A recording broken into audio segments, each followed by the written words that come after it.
No capítulo anterior, Michan pensa que Jung tem razão e que, baseado como Kang limpa as masmorras, ele definitivamente tem um futuro mais brilhante do que a Guilde Ramen. Então ele pensa que por outro lado será difícil para ele progredir na Guilde Ramen, e não importa o quanto suas conquistas sejam grandes, será difícil superar os membros fundadores para ele se tornar um vice-líder ou até mesmo diretor. Momentos depois eles se encontram com Kang, então sorrindo ele parabeniza dizendo que eles são bem-vindos à Guilda Ardal. Então Kang diz que como eles são do mesmo time, ele irá deixar a parte burocrática da guilda para eles depois e que agora eles devem comemorar. Seongon olha para Jung e Michan, então ele pensa como esse cara havia conseguido recrutar aqueles dois caras mais famosos da Guilde Ramen, e ele pensa que os benefícios de ser funcionário dessa guilda devem ser realmente muito bons. Jinun se desculpa com os figurantes, mas os figurantes comentam que ela é muito feia, e por causa da sua cicatriz está deixando eles bastante enjoados. Então bastante triste, ela pensa que não deveria ter nenhuma expectativa com Kang. Galera, essa é a continuação do vídeo anterior. Se vocês ainda não viram as outras partes, deixarem uma playlist fixada nos comentários abaixo. Agora vamos continuar de onde paramos. Jairin estava indo visitar sua irmã, mas ao se aproximar do prédio ele vê dois figurantes saindo de lá. Então elas comentam que ouviram falar que aquela garota havia flertado com vários caras e por isso ela havia sofrido aquela queimadura. A outra pergunta se isso era verdade, pois ela pensava que aquela garota era tão quieta e gentil, mas ela nunca pensou que aquela garota fosse capaz de fazer isso. A outra comenta que ela nunca foi quieta e que depois desse acontecimento nenhum cara mais consegue se aproximar dela por causa da sua aparência. Então a outra comenta que só de imaginar a cicatriz dela ela fica enjoada. Jairin ouvia aquelas garotas falando isso. Ele fica apenas observando triste, pois ele sabia que elas possivelmente estavam falando de sua irmã. Em outro local, Sung estava farmando vários itens na dungeon, então ele fala para Kang que ele já havia pegado todos eles, e ao analisar os itens, Kang fala que eles são todos itens normais, e que parece que os artefatos não estão mais aparecendo. Então Sung comenta que a taxa de drop havia diminuído muito, e Kang diz que sendo assim eles já tinham conseguido tirar tudo que eles haviam conseguido nessa dungeon, e era melhor eles procurar outra melhor. Então em seguida Kang transfere todos aqueles itens para a loja. Do lado de fora da dungeon, vários repórteres estavam esperando por ele, e após eles saírem da dungeon todos partem para cima deles tentando entrevistá-lo. Então de repente Seongon aparece o parabenizando, mas Kang pergunta o que Seongon estava fazendo na entrada da dungeon. Ele então diz para Kang que Michan havia pedido para ele levá-lo de volta para o escritório quando eles saíssem da dungeon. Então Kang pergunta para onde Michan havia ido, e Seongon diz que ele acha que a guilda foi aprovada. Então ele teve que sair com urgência para resolver alguns assuntos gerais, mas ele havia dito que voltava ao escritório mais tarde. Em seguida vários repórteres empurram Seongon na tentativa de entrevistar Kang. Então irritado ele grita mandando todos saírem do meio, pois Kang estava cansado depois de ter terminado a raid da dungeon. Em seguida ele comunica que eles terão que enviar um pedido oficial para a guilda para tratar desses assuntos, e então furioso, Seongon diz que se eles continuarem importunando o líder da guilda, ele terá que lidar com a imprensa através da lei. Em seguida ele se aproxima de Kang dizendo que irá pegar o carro para levá-lo de volta para o escritório, então Kang o agradece e Seongon sai correndo para pegar o carro.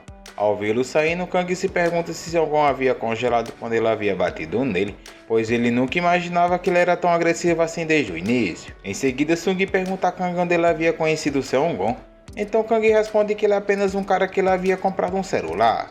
3 dias depois, Kang estava mexendo no celular e vendo as notícias sobre ele, e que ele tinha sido revelado pela associação e que ele havia sido reconhecido oficialmente como Rank A.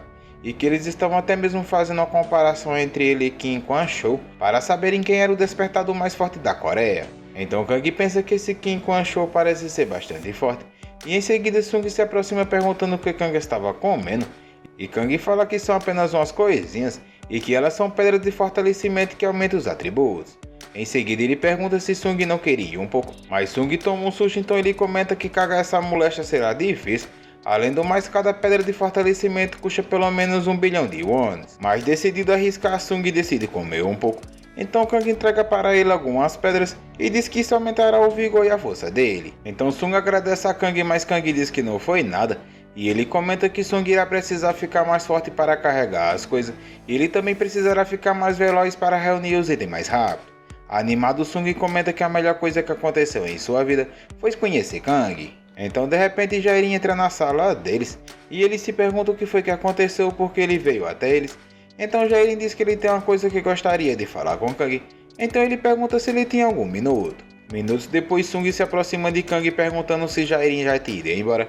Então Kang responde que sim, e Sung comenta que ele parecia meio preocupado. Então ele pergunta se tinha acontecido alguma coisa com ele, mas Kang comenta que isso é uma longa história, mas resumindo era algo como um amor de um irmão pela sua irmã.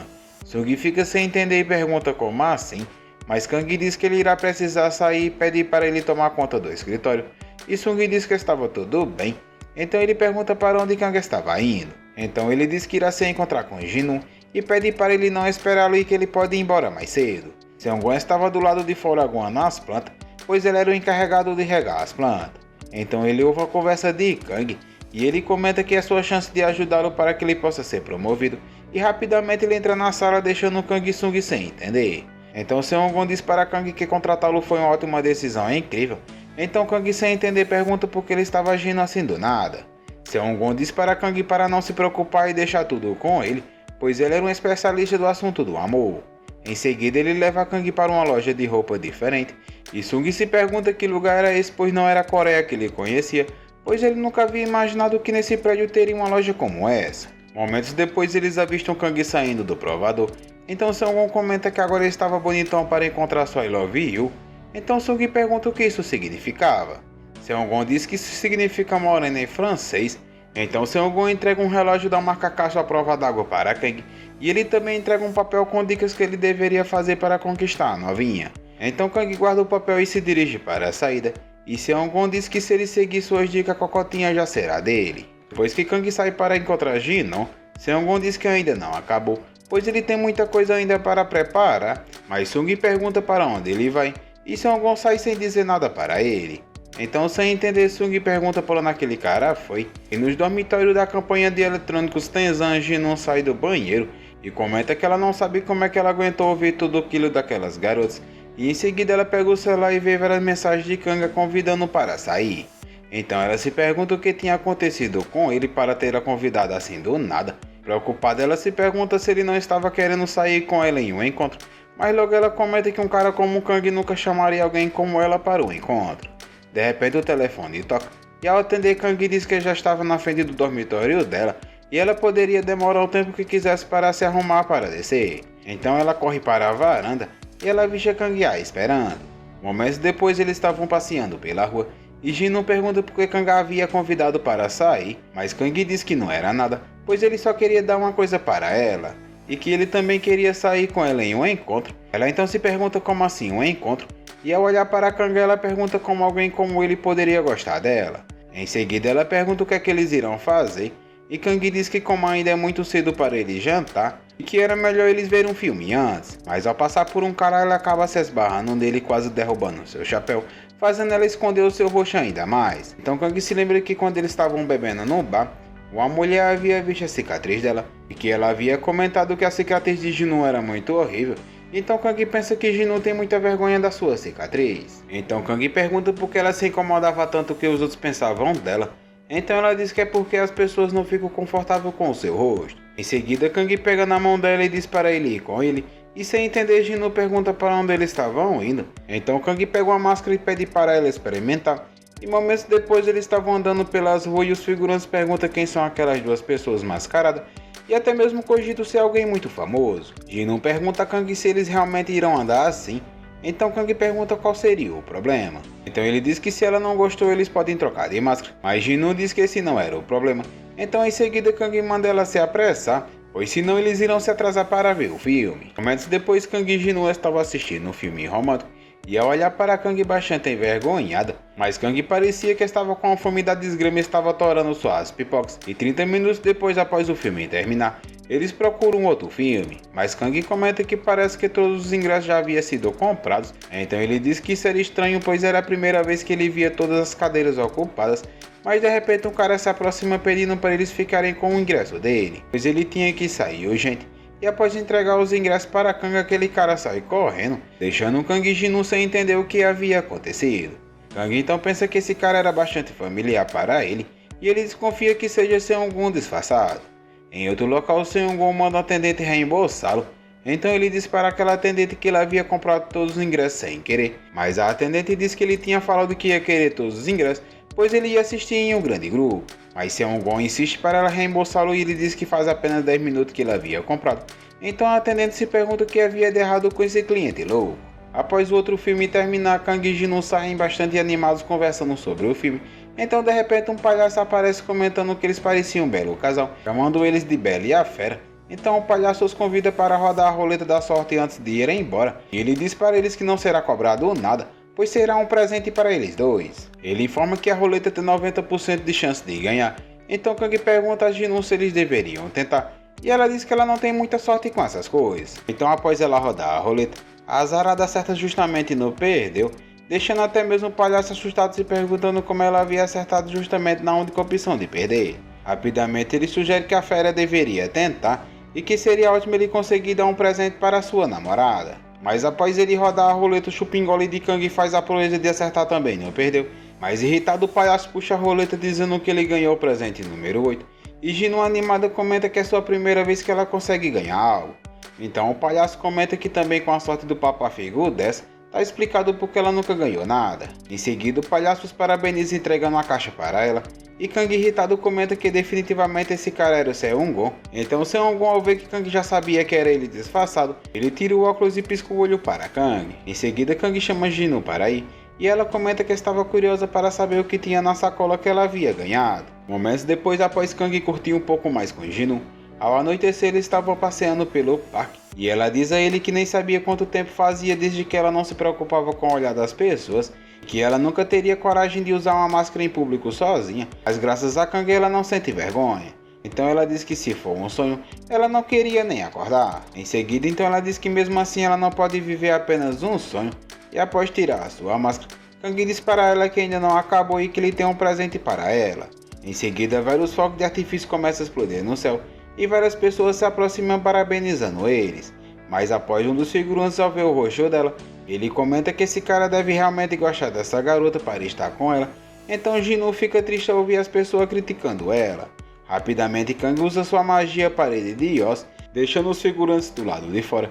E assustada ela se pergunta onde estão, mas Kang manda apenas ela fechar os seus olhos, pois ele irá dar um presente para ela. Momentos antes deles se encontrarem, Jairin tinha se encontrado com Kang, e ele explicou para Kang que ele e Jin havia perdido seus pais durante o choque da dungeon, e ela desistiu de fazer o que queria por causa dele, e que ela havia sido ferida por um monstro durante a quebra de dungeon, e que ela ficou com a ferida que não podia ser apagada. Então ele disse para Kang que se houver alguma forma dele ajudá-la, ele ficaria muito feliz. Voltando para Kang, ele diz para Jin que agora ela vai acordar do sonho que havia mencionado antes, e que na verdade não será do sonho, e sim do pesadelo em que ela vivia.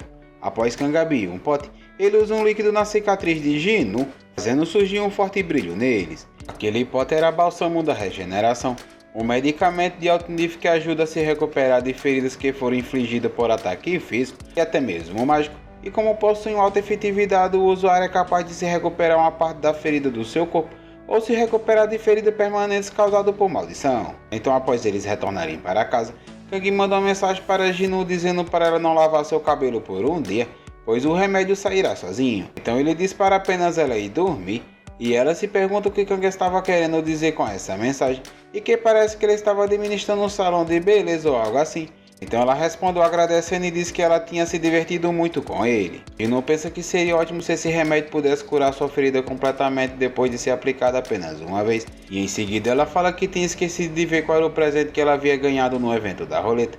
E ao abrir ela toma um susto, pois era um anel muito caro. Ela pensa que nem ferrando uma barraquinha daria um anel desse como prêmio. Então ela comenta que parando para pensar, ela e Kang tinham assistido um filme em um cinema completamente vazio, e que eles tinham jantado em um restaurante caríssimo. Além do mais, eles tinham visto vários fogos de artifício que apareceram do nada, e que também várias pessoas haviam entregado rosas para ela. Logo em seguida Jin fica envergonhada e comenta que parece que Kang iria se declarar para ela. Voltando para o escritório da Guilda Ardal, Seung-gon estava fazendo várias flexões dizendo a seguinte frase: eu deveria fazer as coisas moderadamente quando estou sendo intrometido. E do lado dele estava Kang contando as flexões, e Seung-gon já estava morto de cansado e ele estava apenas no número 3. Então Kang pensa que esse diabo irá infartar fazendo essas flexões, então ele manda Seung-gon parar fazendo ele se levantar rapidamente. E Kang diz para ele não fazer as coisas sem que ele tenha pedido antes. E ele pergunta por que Seung-gon tinha feito essas coisas sem que ele tenha pedido para que ele tivesse feito. Então Seung-gon diz que ele estava apenas tentando demonstrar sua lealdade, mas parece que não tinha sido o suficiente. Kang sorri e pede para que na próxima vez ele faça moderadamente. Então ele pergunta onde Seongon tinha tirado tanto dinheiro para fazer aquelas coisas. Seongon responde que ele tinha usado o cartão corporativo da guild. Irritado, Kang manda ele voltar a fazer as flexões. Em seguida, Michan entra na sala e ao ver Seongon fazendo aquelas flexões, ele pergunta o que aquele cara estava fazendo ali no chão. Mas logo ele ignora e diz para Kang que ele tinha acertado as coisas com o ministro da defesa. Então Kang diz que isso é ótimo, então ele pergunta se ele não será mais recrutado pelo exército. Michan responde que sim e diz que ele foi isento com a condição que ele cumpra os pedidos da mobilização do exército, mas é sem precedentes. Então ele diz que não tem certeza como ele deveria contar isso. Então Kang pergunta sobre o que é e manda Michan desembuchar logo. Então Michan diz que ele foi requisitado para mobilizar imediatamente. E Kang pergunta para onde. Então Michan diz que é para Daegu, na terceira saída da estação. Então ele informa que havia aparecido uma quebra de dungeon lá. Momentos depois, após Kang chegar no local, ele comenta que não estava vendo ninguém e que era como se fosse uma cidade fantasma. Então ele se lembra que Michan havia dito que esse local tinha uma dungeon que foi resetada e não foi concluída dentro de 30 dias. E por isso a barreira havia se quebrado e vários monstros saíram nas ruas lotando elas, que várias pessoas tentaram limpar os monstros de lá, mas eles haviam falhado. Kang então pergunta o que vai acontecer se eles não puderem impedir os monstros de lá. Então Michan responde que é provável que o exército seja mobilizado e que se isso acontecer, Daegon seria totalmente destruída. Então ao andar pela cidade, Kang comenta que ele estava se perguntando por que as proximidades da estação teria tantas áreas abertas em Pax, mas ele comenta que deve ser por causa da quebra de dungeon. De repente alguém responde dizendo que a evacuação da cidade foi concluída 2 dias atrás e que a quebra da dungeon acontecerá em cerca de 14 horas. Em seguida, uma garota se apresenta para Kang como a primeira tenente da Brigada da Defesa Especial e que seu nome era Choi. Kang então diz para ela que já que a dungeon ainda não foi quebrada, eles poderiam entrar nela e concluí-la, mas Choi diz para ele que o portal de retorno já foi usado 3 vezes e por isso ele não pode ser usado novamente. Ele pergunta como assim o portal de retorno foi usado 3 vezes. E ela explica que é impossível que alguém escape da dungeon através de um portal no meio da dungeon, a não ser que use o item de retorno. Mas ele só pode ser usado 3 vezes por dungeon, então ela pergunta se ele não sabia disso. Então Kang pensa que isso não existe em Alfheim, e em seguida Choi explica que o primeiro time a entrar foi a guild Hwarang, mas eles haviam falhado, e o segundo time foi composto por ambos, e a guild Hwarang e a guild Rami também entraram, mas ambos também falharam. E o terceiro time foi composto por despertados do mundo inteiro que usaram a ferramenta para criar um time, mas mesmo assim o time falhou. E sendo assim, essa dungeon não tem mais tentativa disponível de sair no meio dela, e que de qualquer forma é impossível tentar fazer a raid da dungeon mais uma vez com o tempo restante, que se alguém fosse tentar, ele teria que arriscar sua vida. Então ela comenta que ninguém estava disposto a fazer isso. E em seguida Kang pergunta se essa dungeon desse nível não seria incrivelmente perigoso se uma quebra de dungeon acontecer. Mas ela diz que o terreno da raid é o mais difícil dentro dela e que felizmente foi confirmado que os monstros da dungeon não são tão muito difíceis do lado de fora e por isso eles ficarão bem quando eles saírem, pois as almas mordenas não podem atravessar o portal e que além disso eles não podem usá-la dentro da dungeon, mas do lado de fora o terreno agora é deles. E sendo assim os monstros não terão vantagem e que tudo o que eles precisam fazer é usar as armas modernas contra aquelas criaturas e os eliminar. Kang então pergunta se eles estão preparados porque ele o havia chamado e ela diz que eles não podem simplesmente cuidar dessa situação atirando, pois o despertar tem um papel importante aqui também, pois eles ficarão no aguardo até que eles avancem com a operação e se os monstros conseguirem quebrar a primeira linha de defesa, eles irão precisar da ajuda do despertado. Além do mais, como eles não têm informações sobre o boss, eles irão precisar que os despertados os eliminem. Em seguida, Choi diz que eles precisam ir para a sala de espera até que o restante dos despertados cheguem. Mas depois, após Kang entrar na sala de espera, ele avista vários figurantes. Além do mais, ele também avista Yorin. Então Kang diz para ela que o destino estava unindo eles, mas o que Kang não sabia é o que Seungro havia chamado de Yorin, e ele havia dito que ele tinha uma missão para ela. E após ele explicar qual era a missão que não foi revelado, Yorin fica assustado, então ele pergunta se ela poderia fazer isso para ele. Kang começa a provocar Yorin dizendo que foi mal ele ter furado a fila quando eles estavam na estação da saída de Seul. E ele comenta que as masmorras de 5 estrelas não são lá grandes coisas para que ela precise de um grupo de vários membros na equipe para conseguir concluí-la. Yorin então se aproxima de Kang, dizendo que parece que foi antes que ela havia se esbarrado com ele. Então ela comenta que Kang havia ficado bastante fortinho, mas se ele quiser ela pode chutá-lo de novo. Galera, obrigado a todos que assistiram até aqui. Peço que deixem um like e se inscreva no canal, além de deixar um comentário falando se a gente deve continuar com a nossa aventura. Isso ajuda muita gente a continuar produzindo nossos conteúdos. Agradeço a todos vocês que assistiram até aqui e até a próxima aventura.